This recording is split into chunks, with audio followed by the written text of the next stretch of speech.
नमस्कार। दिल्ली की लोक अदालतों से जुड़ी एक बहुत ही जरूरी खबर है। अगर किसी का कोई केस वहां चल रहा है तो ये जानकारी उनके लिए बहुत बहुत जरूरी है, क्योंकि एक अहम तारीख बदल गई है। मतलब ये एक ऐसा अपडेट है जिसे बिल्कुल भी मिस नहीं किया जा सकता। और देखिए, ये जानकारी कहीं और से नहीं बल्कि सीधे Delhi state legal services authority यानी DSLSA के ऑफिशियल नोटिस से आ रही है।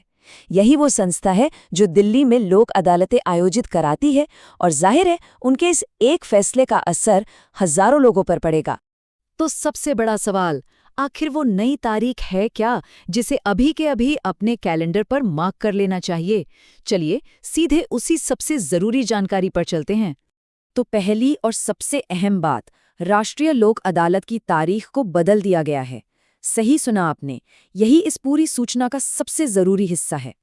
तो जरा ध्यान से देखिए, जो राष्ट्रीय लोक अदालत पहले शनिवार 14 मार्च 2026 को होनी थी, उसे अब भूल जाइए। नई और पक्की तारीख है रविवार 22 मार्च 2026। मैं एक बार फिर दोहरा रहा हूं, 22 मार्च और दिन है रविवार।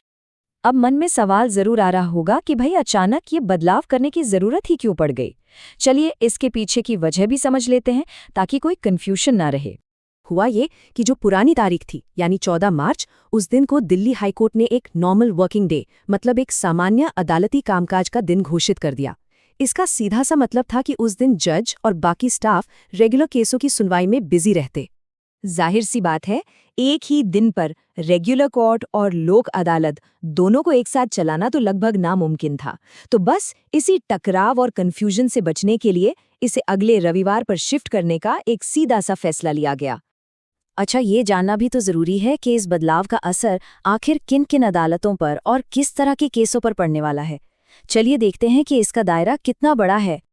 देखिए, ये बदलाव सिर्फ किसी एक कोर्ट के लिए नहीं है, बल्कि पूरी दिल्ली के लिए है।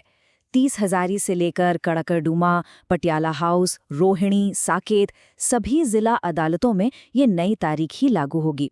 इतना ही नहीं, Delhi high court, date recovery tribunal और कंज्यूमर कोर्ट में भी यही नई तारीख मानी जाएगी।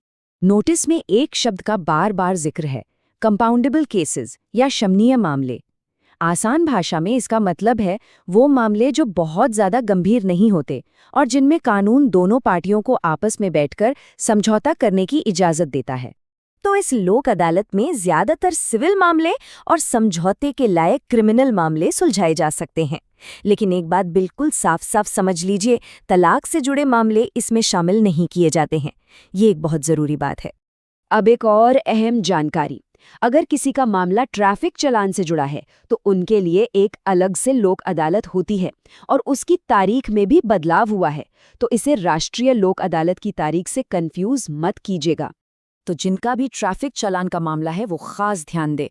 जो स्पेशल लोक अदालत पहले 11 अप्रैल को होनी थी, वो अब 5 अप्रैल को होगी। जी हाँ, ये तारीख आगे नहीं बढ़ी बल्कि और पहले आ गई है। याद रखिए, 5 अप्रैल। ठीक है, तारीखों की जानकारी तो मिल गई, पर अब सवाल ये है कि अगर किसी को अपना मामला इस लोक अदालत में सुलझाना है तो उन्हें करना क्या होगा। चलिए अब अगले स्टेप्स को समझते हैं। प्रोसेस बहुत सीधा और सिंपल है। अगर केस पहले से ही किसी कोर्ट में पेंडिंग है तो उसी कोर्ट में एक एप्लीकेशन देनी होगी।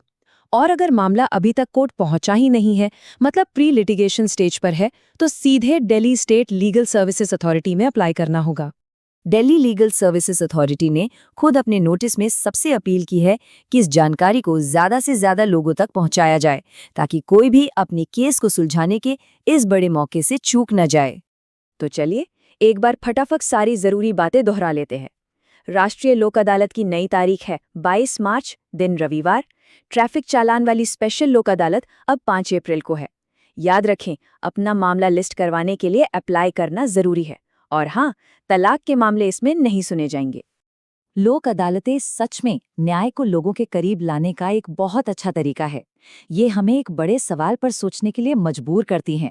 हम अपनी पूरी कानूनी व्यवस्था को और कैसे बेहतर बना सकते हैं ताकि इंसाफ पाना हर किसी के लिए आसान और तेज हो।